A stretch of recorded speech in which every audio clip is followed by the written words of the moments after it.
नमस्ते प्यारे दोस्तों, स्वागत है आपका मेरे चैनल पर। अपना दर्द सबको न बताएं, पहले जान ले कौन है आपके सच्चे हमदर्द।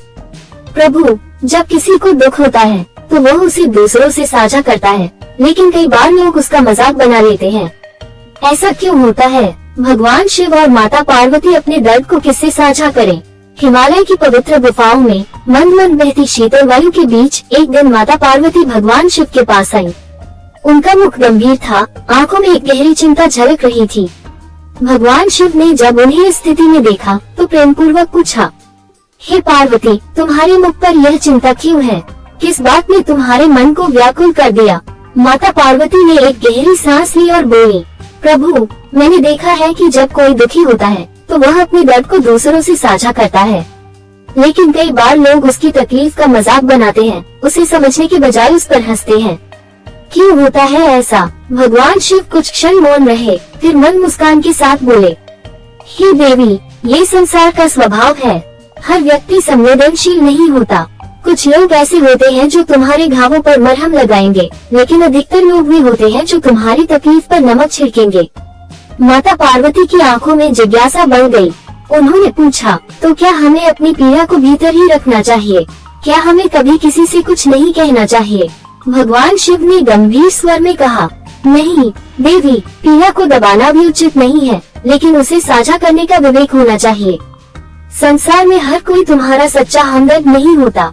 जो व्यक्ति तुम्हें वास्तव में चाहता है वही तुम्हारी पीड़ा समझ सकता है। माता पार्वती कुछ सोचते हुए बोली, लेकिन हम कैसे जाने कि कौन सच्चा है और कौन केवल दिखावा करता है? भगवान शिव ने मुस्कुराकर कहा, ये समय के साथ पता चलता है। पार्वती, समुद्र मंथन की कथा याद है तुम्हें? जब देवताओं और असुरों ने मिलकर मंथन किया तो पहले विष निकला और फिर अमृत। इसी प्रकार जब तुम किसी से अपनी तकलीफ साझा करते हो तो पहले कई असुर प्रवृत्ति के लोग मिलेंगे जो तुम्हारा मजाक बनाएंगे, लेकिन धैर्य रखो, एक दिन कोई न कोई ऐसा अवश्य मिलेगा जो तुम्हारा सच्चा मित्र होगा, जो तुम्हारे लिए अमृत के समान होगा। माता पार्वती की आंखें छलक पड़ी। उन्होंने भर्राए हुए स्वर में कहा, तो इसका अर्थ यह है कि हमें अपने मन की बात सभी से नहीं कहनी चाहिए। भगवान शिव ने बड़े प्रेम से उनका हाथ थामते हुए कहा, ठीक यही बात मैं तुमसे कहना चाहता हूँ देवी। अपना दर्द हर किसी से मत कहो, क्योंकि मरहम हर घर में नहीं होता, लेकिन नमक हर घर में पाया जाता है। माता पार्वती इस बात को सुनकर भावुक हो गयी। उनकी आंखों से अश्रु बहने लगे, लेकिन इस बार वे आंसू दुख के नहीं बल्कि ज्ञान के थे। उन्होंने सिर झुकाकर कहा, प्रभु, आपकी बातें सत्य हैं। अब मैं समझ गई कि अपने दुख को सभी के सामने प्रकट करना उचित नहीं होता। भगवान शिव ने मुस्कुराकर कहा, जो व्यक्ति वास्तव में तुम्हारा होता है वह बिना कहे ही तुम्हारे दर्द को समझ लेता है, और जो केवल तमाशा देखने के लिए तुम्हारे करीब आता है वह तुम्हारी तकलीफ को और बढ़ाने का ही काम करेगा। इसलिए विवेक रखो और सोच समझकर अपने मन की बात साझा करो। माता पार्वती ने भगवान शिव की बातों को अपने हृदय में समा लिया। आज उन्हें ये सीख मिली थी कि संसार में हर कोई अपना नहीं होता और सच्चे हमदर्द कम ही मिलते हैं।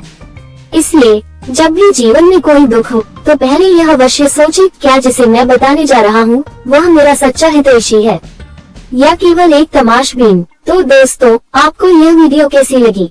अगर आपको यह वीडियो पसंद आए हो तो लाइक कीजिए, कमेंट करके बताएं कि आपको सबसे अच्छी सीख कौन सी लगी। चैनल को सब्सक्राइब कीजिए। इस वीडियो को अपने दोस्तों और परिवार के साथ शेयर कीजिए। हर हर महादेव, जय भोलेनाथ। मिलते हैं अगली वीडियो में, तब तक के लिए खुश रहिए, स्वस्थ रहिए और अच्छे लोगों की संगति कीजिए।